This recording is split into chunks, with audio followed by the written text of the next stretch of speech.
Assalamualaikum warahmatullahi wabarakatuh. Waalaikumsalam warahmatullahi wabarakatuh. Selamat pagi anak-anak. Pagi, Pak. Apa kabar hari ini? Baik, Pak. Supaya lebih semangat dalam kelas, Pak Guru ini mempunyai slogan. Ketika Pak Guru di sini mengucapkan apa kabar hari ini? Nah, kalian menjawabnya Alhamdulillah, luar biasa, Allahu Akbar, gitu ya. Iya, Pak. Nah, Pak Guru coba sekarang. Apa kabar hari ini? Alhamdulillah, luar biasa, Allahu Akbar. Ya, alhamdulillah, supaya lebih semangat saja. Nah, di sini sebelum memulai pelajaran, Pak Guru meminta kepada ketua kelas untuk memimpin doanya. Baik, Pak. Sebelum mata pelajaran hari ini kita mulai, marilah kita membaca doa bersama-sama agar ilmu yang kita dapatkan hari ini menjadi manfaat dan barokah. Berdoa dimulai. Selesai. Hari ini masuk semua? Enggak, Pak.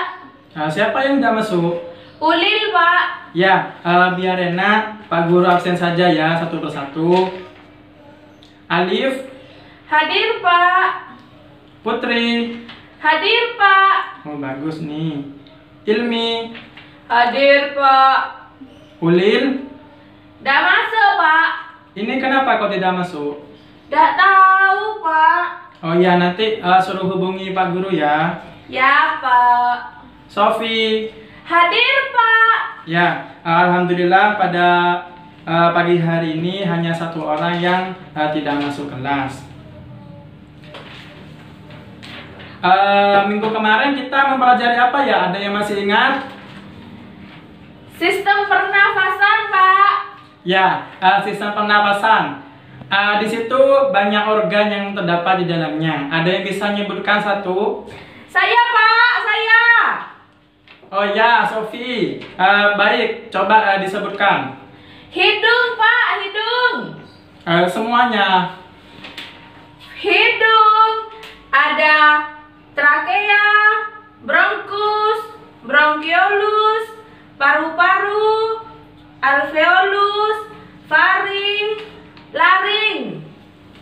Ya, pintar. Di situ ada banyak macam. Tadi sudah disebutkan semuanya. Pak Guru berharap di sini bukan hanya Sofi yang bisa menyebutkan dan ingat pada materi kemarin. Pak Guru di sini berharap semuanya itu bisa mengingat, gitu ya. Ya, Pak. Nah, coba tadi ada hidung di situ. Coba hidung ini selain Sofi, gunanya hidung itu apa? Saya, Pak. Saya, Pak. Saya.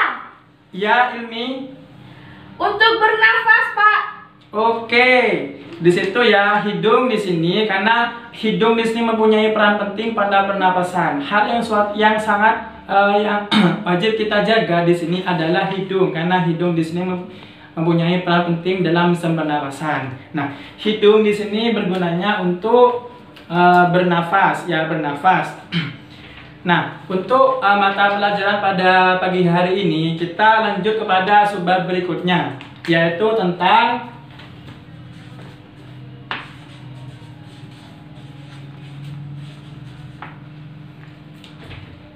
gangguan pada sistem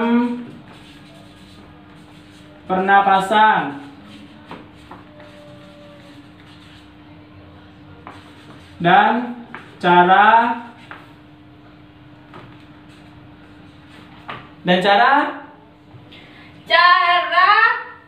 pencegahannya. Ya, nah di sini ketika kita bicara tentang gangguan sistem pernapasan, berarti kan sistem pernapasan kita terganggu. Nah, cobalah kita berada di pagi hari. Di sini kan kita masih diberikan nikmat sehat ya. Kita masih selalu bisa bernafas dengan lega. Coba ketika kita tidak bisa bernafas, lama-kelamaan apa yang akan terjadi?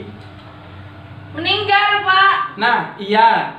Ketika kita tidak bisa bernafas, lama-lama kita akan meninggal. Nah, di situ Berarti ketika kita tidak bisa bernafas, nah berarti di situ ada gangguan yang terjadi pada sistem pernapasan kita. Nah, di situ disebabkan oleh berbagai macam penyakit.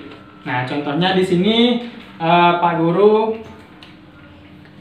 bisa menyebutkan nomor 1 itu influenza. Nah, influenza di sini sama halnya dengan flu. Ya, flu itu influenza.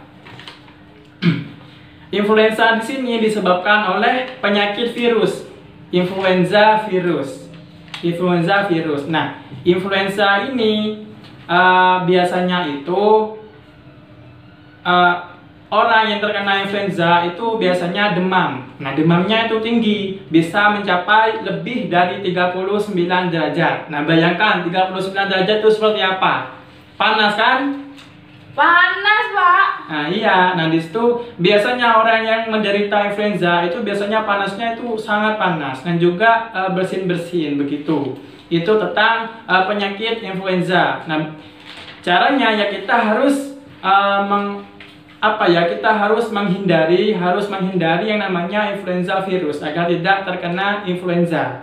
Biasanya karena influenza itu sendiri adalah penyakit yang menular, makanya ketika ada orang yang mempunyai penyakit influenza, nah kita harus waspada, harus berhati-hati, begitu ya?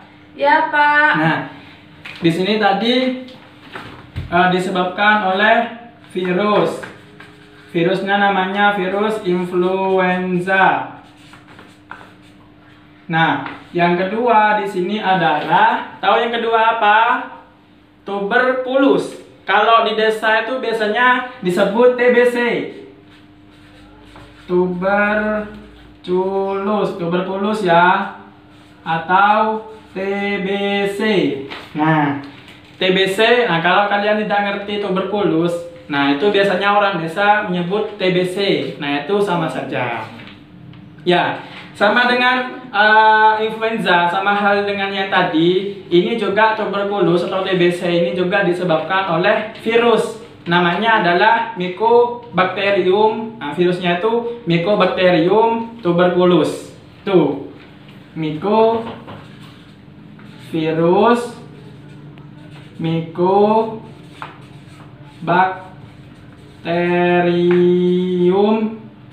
tuberculus. Itu. Nah, di sini infeksi dari tuberkulus di sini menyerang bagian jantung.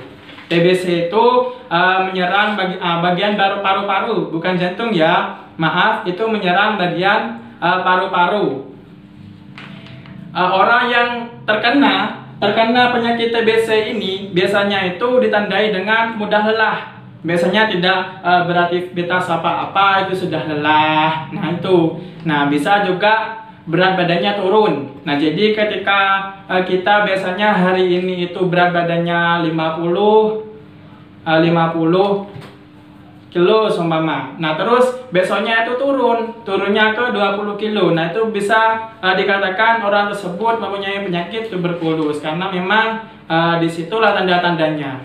Nah, tanda-tanda yang selanjutnya juga bisa hilang nafsu makan. Nah, itu hilang nafsu makan, jadi BB-nya juga turun seperti itu. Juga batuk berdahak. Nah, itu.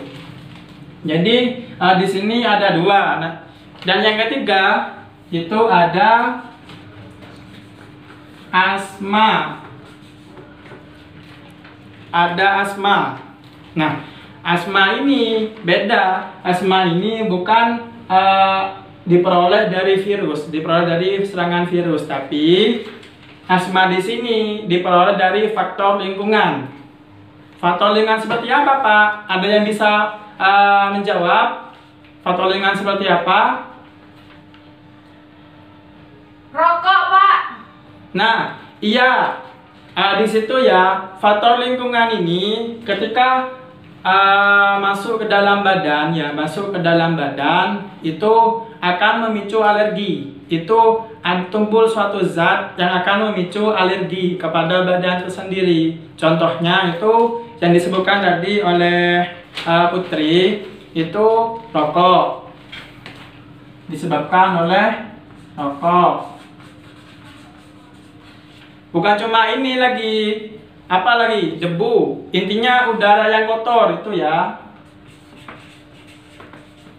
Terus ada lagi, apa? Ada yang bisa menyebabkan? Bulu, Pak. Ya, bulu apa di situ? Itu bulu hewan peliharaan. Biasanya ya ada yang memelihara kucing atau sebagainya, itu bisa ketika itu masuk dan memunculkan zat memicu alergi kepada badan. Nah, semua yang ada di sini, ketika itu masuk ke dalam badan, itu akan memunculkan menimbulkan badan itu, memicu badan itu untuk memunculkan senyawa kimia. Ini memunculkan senyawa kimia.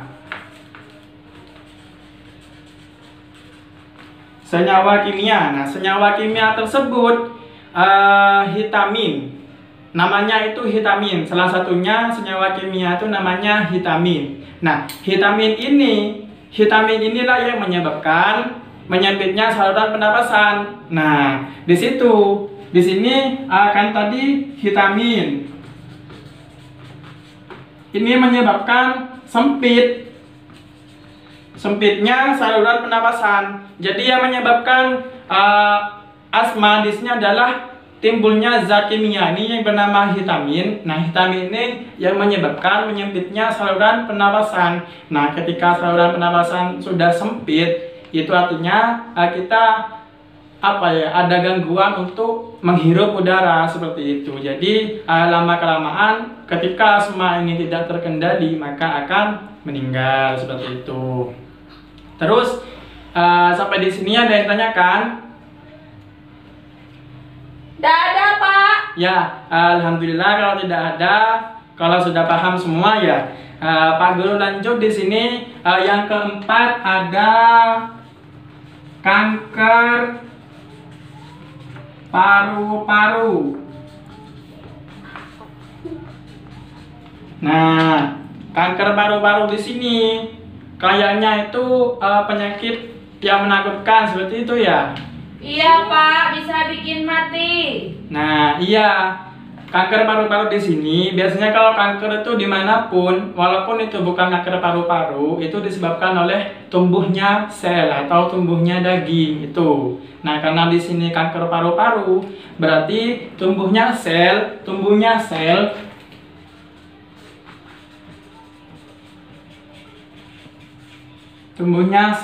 atau daging di dalam paru-paru. Yang mana itu tidak terkendali, tumbuhnya itu tidak terkendali. Nah, ini ketika cepat ditemukan, ini bisa disembuhkan. Ketika itu langsung dioperasi. Ketika tumbuhnya ini semakin membesar, maka akan tidak terkendali. Maka ketika semakin membesar, sel ini semakin membesar, maka juga akan sama seperti tadi, itu terjadi penyempitan di saluran pernapasan gitu. Di sistem pernapasan ya, di sistem pernapasan antara hidung ke bawah itu.